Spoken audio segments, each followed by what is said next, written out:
Oke, shalom semuanya. Perkenalkan nama saya Yuliana Borusagala dari Program Studi Pendidikan Khusus dengan NIM 2204239. Di sini saya akan menyampaikan materi tentang konsep keselamatan dalam Yesus untuk memenuhi tugas akhir seminar Pendidikan Agama Kristen. Oke. Mungkin cukup sekian perkenalan dari saya. Jadi kita mulai materinya. Oke, di sini yang pertama, apa sih keselamatan itu? Kata selamat itu memiliki arti bahwa selamat itu tuh terbebas dari bahaya atau malapetaka atau bencana atau tidak kurang dari suatu apapun atau tidak mendapat gangguan dari apapun atau tidak mendapatkan kerusakan apapun. Kalau dari bahasa Inggris, keselamatan itu di bahasa Inggris itu salvation, yang mengartikan bahwa salvation ini atau keselamatan ini adalah keadaan di mana kita dilindungi dari bahaya atau bencana apapun atau terlepas dari situasi yang mengerikan, situasi yang menakutkan.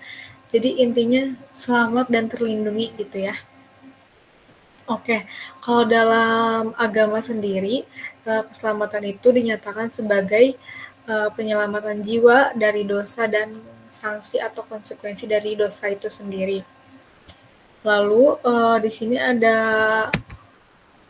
dalam bahasa Yunani, keselamatan itu disebut juga soteriologi ya, teman-teman. Jadi yang mengartikan apa soteriologi dalam bahasa Yunani atau keselamatan ini, dalam bahasa Yunani diartikan bahwa keselamatan itu adalah atau soteriologi ini adalah ajaran tentang keselamatan itu dalam bahasa Yunani. Nah, dalam bahasa Yunani juga diambil poin bahwa soteriologi ini atau keselamatan ini dinyatakan ketika seseorang itu diselamatkan hanya oleh anugerah Tuhan dan hubungan yang baru yang benar dipulihkan dengan Tuhan. Selanjutnya, apa itu keselamatan di dalam Yesus? Keselamatan dalam Tuhan Yesus adalah keselamatan dalam segala aspek kehidupan atas kuasa perlindungan Tuhan di dunia. Namun keselamatan kekal atau surga itu diberikan bagi yang beriman pada Tuhan Yesus dan melalui pengorbanan Tuhan Yesus di kayu salib. Jadi balik lagi dengan pengertian keselamatan atau soteriologi dalam bahasa Yunani tadi, bahwa keselamatan dalam Yesus itu artinya anugerah gitu. Jadi Tuhan Yesus tuh mau ngasih tahu bahwa keselamatan dalam kekristenan itu tuh sebuah anugerah, bukan hal yang harus kita perlomba-lombakan. Jadi Tuhan tuh emang udah menganugerahkan itu dari sebelum kita lahir pun Tuhan udah menganugerahkan keselamatan untuk setiap kita umat manusia. Dan Tuhan juga berharap dengan anugerah yang udah Tuhan kasih ini, keselamatan ini, Tuhan pengen setiap manusia tuh punya hubungan yang baru dan benar di dalam Tuhan. Jadi setiap kita yang mungkin rasanya jauh dari Tuhan, ketika kita mau diselamatkan, Tuhan pengen kita punya hubungan yang baik dulu sama Tuhan, kita punya hubungan yang benar dulu sama Tuhan, kita pulih dulu sama Tuhan gitu ya. Jadi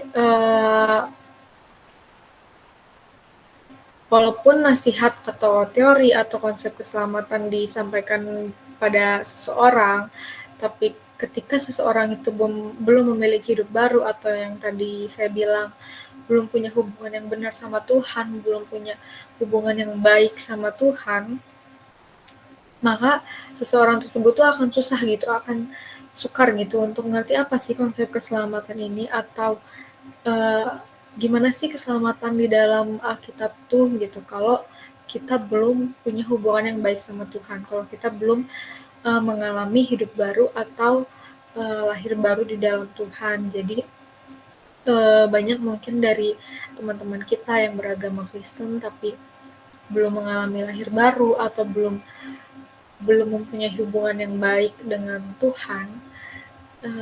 Menurut beberapa buku yang aku baca itu mereka bilang kalau yang belum mengalami Tuhan atau belum mengalami lahir baru itu bakal susah paham atau susah mengerti gitu gimana konsep keselamatan dalam kekristenan gitu. Lalu selanjutnya latar belakang manusia diselamatkan oleh Tuhan Yesus. Jadi di slide ini tuh materinya mau ngasih tahu bahwa kenapa manusia itu harus diselamatin. Kenapa Tuhan Yesus itu harus datang untuk menyelamatkan manusia. Di sini juga aku mengambil ada 3 latar belakang atau 3 alasan kenapa manusia diselamatkan oleh Tuhan Yesus. Jadi di sini yang pertama, latar belakangnya itu adalah Allah itu sang pencipta. Jadi Allah itu adalah pribadi yang berada dalam kekekalan. Dia itu berdiri sendiri, gak bergantung sama siapapun, tapi segala sesuatu itu bergantung sama Tuhan. Jadi Tuhan gak bergantung sama siapapun, tapi segala sesuatu itu bergantung sama Tuhan. Jadi dalam Kejadian 1 ayat 1 sampai 2 ayat 7 menceritakan bahwa segala sesuatunya itu dijadikan oleh Tuhan, bahwa segala sesuatunya itu diciptakan oleh Tuhan. Dalam Kejadian 1 ayat 7 juga dikatakan bahwa Tuhan itu membentuk manusia dari debu dan tanah. Dan jelas bahwa Kejadian 1 juga secara menyeluruh gitu ya, menceritakan bahwa Allah itu menciptakan bumi dan seisinya. Lalu jadi kenapa sih ini tuh dijadiin latar belakang? Kenapa manusia diselamatkan oleh Tuhan? Karena Allah sang pencipta. Kenapa itu dijadiin latar belakang? Karena Allah menciptakan manusia dan segala isinya. Allah juga yang bisa merancang apapun yang terjadi ke depannya sama manusia, dan Tuhan juga emang Tuhan yang adil gitu ya. Ketika mereka menciptakan manusia, Allah juga akan menyelamatkan manusia gitu. Karena Tuhan kita adalah Tuhan yang adil, karena Allah kita adalah Allah yang adil.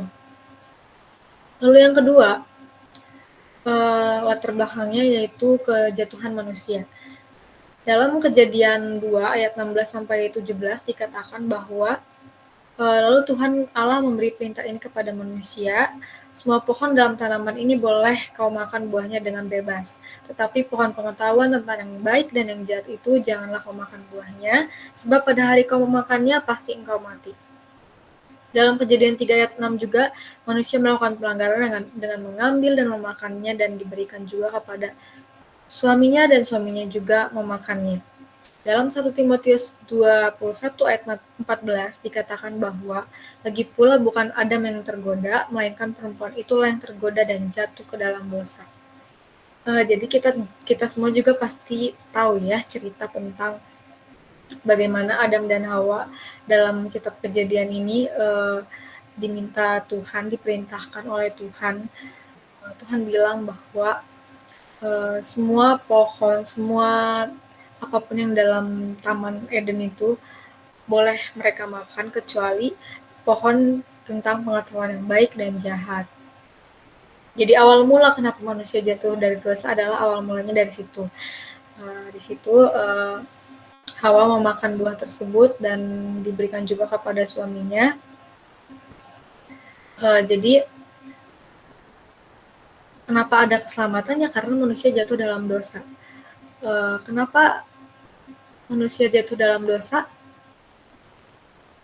Itulah yang menjadi ini kita sebagai manusia introspeksi kita gitu, supaya kita tuh lebih sadar lagi akan dosa-dosa kita gitu. Jadi latar belakang kedua itu kenapa manusia diselamatkan, karena manusia jatuh ke dalam dosa. Kalaupun manusia nggak ada dosa sama sekali, ya walaupun nggak ada manusia yang nggak berdosa, tapi ketika manusia nggak berdosa, mungkin nggak akan ada penyelamatan juga karena ya tidak berdosa, tapi karena manusia berdosa, Tuhan juga baik, Tuhan juga adil, Tuhan itu besar, jadi Tuhan juga berinisiatif untuk menyelamatkan kita gitu, manusia yang berdosa. Lalu yang ketiga, ini udah pasti ya, ketika manusia jatuh dalam dosa, ya manusia membutuhkan keselamatan. Lalu Tuhan juga menyediakan penyelamat untuk menyelamatkan dari hukuman dosa itu sendiri, yaitu Tuhan Yesus Kristus. Dengan demikian bahwa keselamatan adalah inisiatif Allah untuk manusia dan bukan inisiatif manusia. Manusia tidak dapat menyelamatkan dirinya sendiri. Jadi kita sebagai manusia ketika kita jatuh dalam dosa, kita nggak bisa menyelamatkan diri kita sendiri. Oleh karena itu, balik lagi, kita harus punya hubungan yang baik sama Tuhan, kita harus punya hubungan yang benar sama Tuhan, walaupun keselamatan itu sudah dianugerahkan oleh Tuhan, tapi tetap kita nggak bisa nyelamatin diri kita sendiri. Cuman Tuhan yang bisa nyelamatin diri kita. Lalu manusia yang jatuh dalam dosa telah kehilangan kemuliaan Allah juga kan. Berbicara tentang sejarah keselamatan dalam Kejadian 3 ayat 15, jelas bahwa keselamatan yang dimaksudkan adalah masih berupa rencana Allah yang akan dinyatakan atau digenapi dalam pengorbanan Tuhan Yesus di kayu salib. Lalu selanjutnya di sini ada keselamatan menurut Perjanjian Lama dan Perjanjian Baru. Jadi di sini aku ngambil submateri juga bagaimana sih keselamatan dalam Perjanjian Lama dan Perjanjian Baru. Mungkin ini belum secara menyeluruh tapi ya baik, mungkin di sini keselamatan menurut Perjanjian Lama dan Perjanjian Baru nggak secara menyeluruh, secara singkat aja. Jadi dalam Perjanjian Lama di highlight gitu ya, bahwa yang pertama keselamatan itu rencana Allah. Jadi dalam Yesaya 42 ayat 21 Tuhan bilang bahwa Tuhan telah berkenan demi penyelamatannya, yang maksudnya bahwa karena keadilan hamba itu, yakni Kristus akan memuliakan hukum itu. Jadi Tuhan tuh adil gitu ya. Ketika manusia jatuh dalam dosa, Tuhan juga akan menyelamatkan manusia. Tuhan udah bilang dari Perjanjian Lama gitu ya. Lalu Tuhan juga akan menegakkan hukum di bumi dan menegakkan keadilan gitu. Dalam hukum Taurat hanya terdapat bayangan saja dari keselamatan yang akan datang. Jadi sebenarnya di Perjanjian Lama Tuhan udah kasih bayangan dan menggambarkan keselamatan yang akan datang dinyatakan oleh Mesias. Bisa dibilang bahwa Tuhan tuh udah kasih kisi-kisi gitu ya, udah ngasih gambaran gitu bahwa ketika manusia jatuh dalam dosa, dalam kejadian awal mula manusia jatuh dalam dosa memakan pohon pengetahuan, setelah itu Tuhan udah berencana, Allah udah berencana. Setelah itu dalam Perjanjian Lama selanjutnya Tuhan juga udah ngasih bayangan bahwa keselamatan itu akan dinyatakan oleh Mesias, yaitu Tuhan Yesus Kristus. Lalu dalam Perjanjian Baru, yang pertama highlightnya itu keselamatan adalah anugerah Tuhan. Jadi keselamatan itu sebenarnya diberikan gitu kepada kita ya sebagai manusia. Nah di sini aku mau ngertiin anugerah juga ya. Anugerah ini berasal dari kata charis yang diterjemahkan sebagai kasih karunia. Jadi dalam Perjanjian Baru kata ini bermakna bahwa murahan hati kasih karunia ini atau anugerah ini dapat dikatakan dengan kemurahan hati Allah yang tidak pantas diterima oleh orang yang layak dihukum. Jadi kasih karunia Tuhan yang selalu Tuhan beri sama kita sebenarnya nggak layak gitu ya untuk kita manusia yang berdosa. Apalagi mungkin kita sebagai manusia yang lupa waktu, nggak mau ngeluangin waktu sedikit pun untuk ngobrol sama Tuhan, untuk merenungkan firman Tuhan, atau kurang dalam melakukan firman Tuhan dalam kehidupan sehari-hari kita. Tapi kasih Tuhan tuh selalu ada, kita ada sampai hari ini juga, semuanya cuman karena kasih karunia Tuhan, bukan karena hebat dan kuat kita. Jadi kasih karunia ini juga bermakna bahwa kemurahan hati Allah yang tidak pantas diterima oleh orang yang layak dihukum. Jadi sebenarnya kita nggak pantas ya sebagai manusia yang berdosa. Nah karena itu kita harus bisa lebih bersyukur lagi gitu ya. Lalu yang kedua, maaf aku masih lanjutin dulu yang anugerah Tuhan sama dengan kasih karunia. Kasih karunia juga berarti suatu pemberian yang sangat bernilai dan dibutuhkan. Pemberian yang sangat bernilai dan dibutuhkan tersebut adalah keselamatan dari Bapa melalui karya Tuhan Yesus, karya salib Tuhan Yesus Kristus. Udah pastinya kita sebagai manusia sangat membutuhkan kasih karunia ini. Ketika kita berbuat dosa, kalau Tuhan gak ampuni, kita kan nggak tahu selanjutnya kehidupan kita kayak gimana. Jadi kita sangat membutuhkan ini gitu. Lalu yang kedua, kasih karunia berarti suatu pemberian yang diberikan dari pihak yang lebih tinggi derajatnya atau statusnya kepada pihak yang lebih rendah. Ketiga, kasih karunia ini berarti pemberian yang tidak memandang kekayaan si penerima pemberian. Jadi kasih karunia ini diberikan nggak memandang harta, nggak memandang jabatan. Tuhan ngasih karunia untuk kita secara rata gitu, untuk manusia. Gak mandang siapa yang kaya, siapa yang miskin gitu di dunia ini ya. Lalu yang kedua, dalam perjanjian baru juga dikatakan bahwa Tuhan Yesus itu satu-satunya jalan keselamatan. Dalam Yohanes 14 ayat 6 dikatakan bahwa kata Yesus kepadanya, "Akulah jalan dan kebenaran dan hidup. Tidak ada seorang pun yang datang kepada Bapa kalau tidak melalui aku." Ada juga di dalam Kisah Para Rasul 4 ayat 12 dikatakan bahwa dan keselamatan tidak ada di dalam siapapun juga selain di dalam Dia. Sebab di bawah kolong langit ini tidak ada nama lain yang diberikan kepada manusia yang olehnya kita dapat keselamatan. Oleh karena itu, melalui ayat-ayat sebelumnya Tuhan juga bilangnya bahwa cuma Yesus gitu satu-satunya jalan keselamatan. Lalu dalam Yohanes 1 ayat 14 juga dikatakan, Firman itu telah menjadi manusia dan diam di antara kita, dan kita telah melihat kemuliaannya, yaitu kemuliaan yang diberikan kepadanya sebagai anak tunggal Bapa penuh kasih karunia dan kebenaran. Firman itu telah menjadi manusia. Yang mau dikatakan di sini bahwa Tuhan Yesus menjadi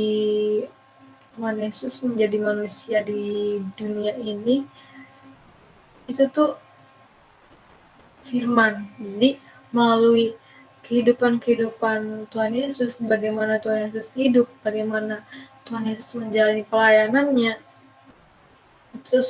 itu tuh suatu firman yang harus kita ikuti gitu. Gaya hidup Tuhan Yesus itu harusnya kita ikuti dalam kehidupan kita sehari-hari. Lalu konsep keselamatan juga merupakan ketaatan pada firman Tuhan, bukan usaha atau perbuatan manusia. Seseorang yang percaya sungguh-sungguh sikap hidupnya taat kepada Tuhan. Seseorang yang sudah percaya maka tidak diperkenankan ke dukun mencari pelarisan dalam usahanya agar beroleh berkat atau memperlancar apa yang menjadi keinginan, harapan mereka dalam kehidupannya agar selamat atau aman usahanya. Jadi konsep keselamatan dalam Yesus itu bukan gini ya, bukan ketika kita melangkah kemanapun dalam dunia ini kita selamat. Ketika kita mencari kerja, kita dapat pekerjaan cepat, dapat gaji yang besar. Itu adalah arti keselamatan. Jadi kalau dalam Yesus itu bukan itu. Mungkin kalau dalam dunia banyak keselamatan yang pengen kita cari. Pengen selamat dalam studi, pendidikan, pengen selamat dalam pekerjaan, pengen selamat dalam kebahagiaan keluarga. Tapi itu bukan hal yang harus kita kejar gitu ya, yang harus kita lomba-lomba untuk meningkatkan hal itu gitu ya. Sampai-sampai mungkin banyak manusia yang mencari sebagaimanapun caranya untuk bisa menggapai hal-hal tersebut gitu. Tapi kalau dalam Yesus tuh Yesus bilang bahwa keselamatan dalam Yesus itu bagaimana kita mau taat sama Tuhan, dan di kehidupan selanjutnya ketika kita menyelesaikan kehidupan di dunia ini, Tuhan akan memberikan keselamatan, yaitu sorga. Lalu yang ketiga, yaitu Tuhan Yesus memberikan kunci kerajaan sorga. Jemaat Kristus atau orang-orang percaya telah bekerja keras membuka pintu sorga dan menutup pintu neraka, sehingga apa yang dilihat Rasul Paulus mengenai orang Kristen yang diangkat ke tingkat 3 sorga dan kemudian dibawa Firdaus, hal itu adalah bukti dari ungkapan Tuhan Yesus tentang kunci kerajaan sorga. Dengan pemahaman ini jelas bahwa sorga itu memang ada, dan Rasul Paulus dalam hal ini telah memberikan penjelasannya. Jadi sorga itu emang ada ya, cuman bagaimana kita mau selamat, bagaimana kita mau hidup ke sorga nantinya, ya kuncinya tuh kita datang sama Tuhan Yesus. Kuncinya tuh kita lebih mengenal lagi Tuhan Yesus. Kuncinya tuh gimana kita bisa hidup serupa dengan Tuhan Yesus. Bagaimana gaya hidup kita bisa sama dengan Tuhan Yesus gitu. Lalu yang terakhir dalam perjanjian baru yaitu menjelaskan bagaimana Yesus membawa keselamatan itu. Jadi ketika Tuhan Yesus hadir ya di perjanjian baru pertama-tama, walaupun sebelumnya sudah direncanakan oleh Allah di perjanjian lama,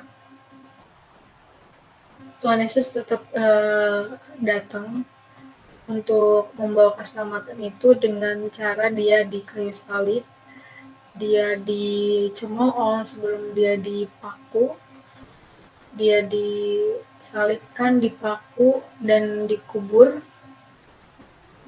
Dengan cara itu Tuhan Yesus membawa keselamatan kepada kita manusia yang berdosa. Selanjutnya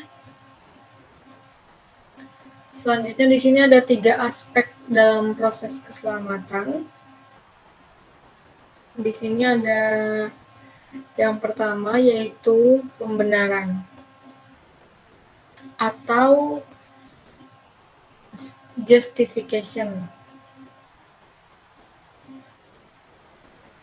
Oke, pembenaran ini di mana ketika Tuhan menyatakan kita tidak bersalah di hadapannya. Oleh karena apa yang sudah Tuhan Yesus lakukan di kayu salib, yaitu membebaskan kita dari hukuman dosa. Jadi Tuhan Yesus juga ketika di kayu salib, ada perkataan Tuhan yang bilang bahwa ampunilah mereka sebab mereka tidak tahu apa yang mereka perbuat. Walaupun sebagai manusia, dalam kenyataannya, ketika kita mau berdosa, pasti kita tahu konsekuensi dosa itu sendiri ya. Ketika kita mau berencana untuk berbohong, kita tahu berbohong itu dosa, kita punya pikiran bahwa berbohong itu dosa, tapi kita tetap melakukannya. Nah, ketika kita melakukan dosa tersebut, Tuhan nggak bilang bahwa manusia itu manusia yang berdosa, manusia itu manusia yang jahat, tapi Tuhan nggak, Tuhan tetap bilang bahwa uh, kita nggak bersalah, tapi Tuhan cuma bilang kalau kita nggak tahu apa yang kita perbuat. Itu definisi justification. Jadi kita udah dapat pembenaran dari Tuhan ya. Tuhan tuh tetap ngebela kita dalam situasi apapun walaupun kita dalam dosa gitu. Lalu yang kedua yaitu pengudusan. Uh, jadi pada saat bersamaan kita juga memasuki sebuah proses yang disebut pengudusan. Proses ini akan berlangsung. Oke, balik lagi. Jadi yang pertama, ketika kita udah dapat pembenaran dari Tuhan, ketika kita sudah benar-benar dibela oleh Tuhan dengan justification ini, yang kedua yaitu pengudusan. Proses ini berlangsung seumur hidup, di mana kita diberi kemampuan untuk menang atas kuasa dosa. Jadi, ketika kita mampu melepaskan, walaupun melepas dosa di dunia ini nggak bisa yang langsung melepas, benar-benar melepas, meninggalkan dosa ya. Tapi ketika kita mau belajar hari demi hari, fase demi fase untuk meninggalkan dosa yang kita lakukan sebelumnya dalam kehidupan kita, itu adalah suatu proses kita melakukan pengudusan. Kita mau hidup kudus di dalam Tuhan. Tapi ketika kita mau meninggalkan dosa juga, kita tetap belajar dari firman Tuhan. Dengan proses yang kita jalanin ini, kita mau meninggalkan dosa. Dengan proses itu juga dibarengi dengan firman Tuhan gitu. Kita belajar untuk meninggalkan dosa, kita juga tetap dibarengi dengan asupan-asupan firman Tuhan bagi kehidupan kita selanjutnya untuk bisa lebih kudus lagi di dalam Tuhan. Lalu yang terakhir yaitu kemuliaan atau glorification. Glorification ini adalah ketika kita menerima tubuh yang baru, yaitu tubuh kemuliaan dan bertemu dengan Tuhan Yesus Kristus di sorga.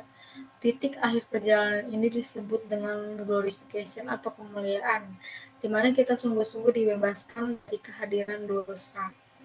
Jadi akhir proses dari keselamatan ini ya ketika kita udah menerima tubuh yang baru, yaitu tubuh kemuliaan dan bertemu Tuhan Yesus. Disitulah keselamatan yang sebenarnya gitu. Ketika kita menyelesaikan kehidupan kita di dunia ini dan kita mendapatkan sorga, itu adalah keselamatan yang sebenarnya. Kita bisa hidup mulia Yesus dengan kekal di sorga. Aku nggak tahu sih kayaknya seindah apa hidup di sorga, tapi kalau dibayangin kayaknya mulia, indah banget gitu ya. Nah, itulah keselamatan yang sebenarnya. Oleh karena itu, selama kita hidup, Tuhan tuh pengen kita menjaga kehidupan kita ini dengan sepenuhnya taat dan baik dengan Tuhan. Oke, mungkin cukup sekian materi yang saya sampaikan. Jadi kesimpulannya adalah bahwa keselamatan itu adalah kasih karunia Tuhan. Karena kasih karunia seseorang diselamatkan oleh iman, hasil usahanya. Dan Tuhan Yesus satu-satunya juru selamat di dunia.